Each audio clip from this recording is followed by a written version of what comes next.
बहुत समय पहले की बात है। एक घने जंगल में सभी जानवर बड़े ही शांति और सौहार्द के साथ रहते थे। उस जंगल में एक विशाल हाथी, गजराज और एक शक्तिशाली शेर, सिंह भी रहते थे। गजराज अपनी बुद्धिमानी और दयालु स्वभाव के लिए प्रसिद्ध था, जबकि सिंह अपनी ताकत और साहस के कारण जंगल का राजा माना जाता था।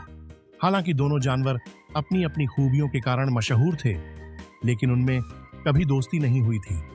एक दिन की बात है, जंगल में पानी की भारी कमी हो गई। सारे तालाब सूख गए और जानवर प्यास से बेहाल होने लगे। गजराज को पता चला कि जंगल के दक्षिणी हिस्से में एक बड़ा तालाब है, जहां अभी भी पानी उपलब्ध है। उसने यह बात जंगल के अन्य जानवरों को बताई और सबको तालाब तक पहुंचने का सुझाव दिया। सिंह ने जब यह सुना तो उसने सोचा, अगर सभी जानवर तालाब तक पहुंच गए तो वहां भी पानी की कमी हो सकती है। मुझे वहां पहले जाना चाहिए। गजराज और सिंह दोनों अलग अलग रास्तों से तालाब की ओर निकल पड़े। तालाब के पास पहुंचने पर दोनों आमने सामने आ गए। सिंह ने गुर्राते हुए कहा, यह तालाब मेरा है। यहां का पानी सिर्फ मैं और मेरा परिवार पिएंगे। गजराज ने शांत स्वर में जवाब दिया, सिंह भाई, यह तालाब सबका है। अगर हम सभी जानवर मिलजुल कर इसे इस्तेमाल करेंगे तो पानी सभी के लिए पर्याप्त होगा।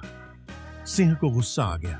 उसने कहा, तुम्हें लगता है कि तुम मुझसे बहस कर सकते हो? मैं जंगल का राजा हूं।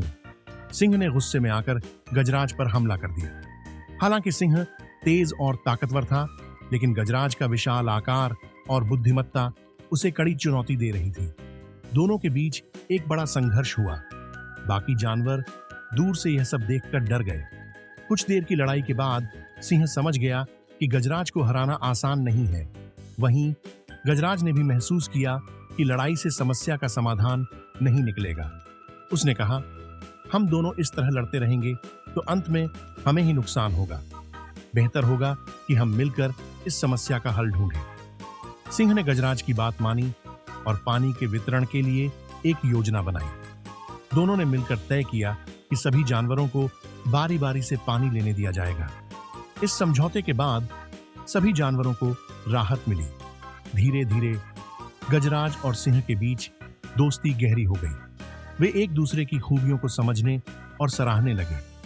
गजराज ने सिंह को सिखाया कि बुद्धिमत्ता से बड़ी समस्या हल की जा सकती है, और सिंह ने गजराज को साहस और आत्मविश्वास का महत्व समझाया। कुछ महीने बाद जंगल में एक और समस्या खड़ी हो गई। जंगल के बाहर के एक शिकारी दल ने जानवरों को पकड़ना शुरू कर दिया। शिकारी बड़े बड़े जाल लगाकर जानवरों को फंसाते थे। जंगल के सभी जानवर डर के मारे इधर उधर छिपने लगे। सिंह और गजराज ने यह फैसला किया कि वे शिकारी दल का सामना करेंगे। उन्होंने सभी जानवरों को संगठित किया और एक योजना बनाई। गजराज ने अपनी ताकत से शिकारी के जाल तोड़ने की जिम्मेदारी ली, जबकि सिंह ने अपनी फुर्ती और ताकत से शिकारियों का ध्यान भटकाने का काम किया। सभी जानवरों ने मिलकर शिकारियों को घेर लिया। शिकारियों को समझ में आ गया कि इन जानवरों को हराना मुश्किल है। डर के मारे वे जंगल से भाग गए और फिर कभी वापस नहीं आए। उस घटना के बाद जंगल में फिर से शांति स्थापित हो गई।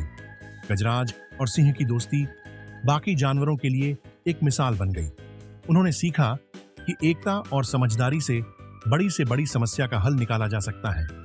इस तरह गजराज और सिंह की कहानी यह सिखाती है कि चाहे हम कितने भी अलग क्यों न हों, अगर हम साथ काम करें तो हर मुश्किल को पार कर सकते हैं।